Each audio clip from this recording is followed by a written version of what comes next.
Boxing King Media in association with Box Raw. Johnny, the final face-off is done. Roll on fight night. Fight night's on.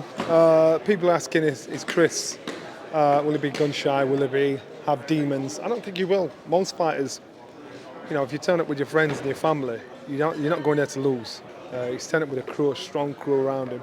And that can't be just fun. He's coming in seriously thinking, I can do this. Now, that issue is, regardless of what we saw or anybody else, fighters, we lie to ourselves. So we'll make up excuses why, what happened, what didn't happen.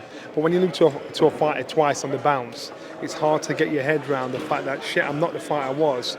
I'm not the fighter I've kidded myself to be, because, as a fighter, if you want to be a world champion, you've got to think you're the toughest guy amongst 8 billion people in the world.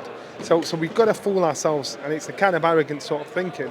The problem will be if Chris loses to Liam again, he will never, ever be the same fighter again. Never.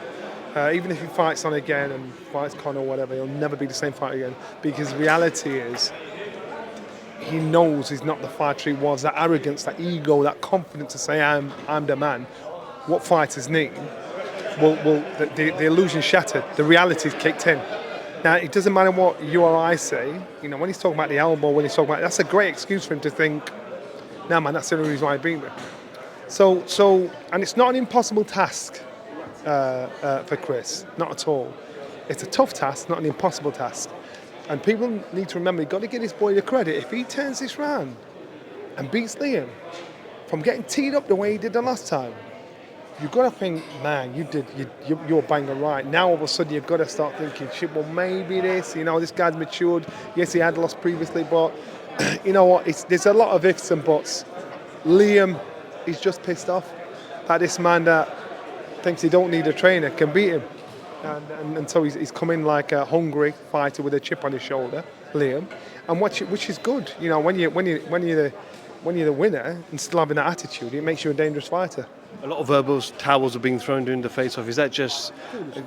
It's just foolishness. It's just and I think the joke was missed at first. Paul threw the towel towards Beaumont's team. The joke was missed at first, but it's just foolishness. It's just been antagonistic. And it just shows that, the things that Liam, that Chris says to basically say, I dismissed him. Don't believe him. He ain't dismissing for that sort of stuff. He's just he's playing the game. He's doing his job. Finally, I know you need to bounce. Johnny, prediction, find out what happens tomorrow night. I believe it's repeat. I believe it probably not be as short. I believe it's probably not as short. I believe it's probably repeat. And that's just how it is.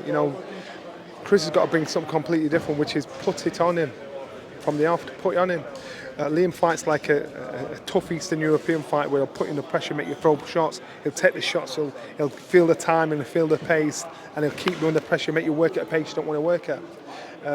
Chris needs to put it on him, and I mean, give it a Hagler hand for 3 rounds, man.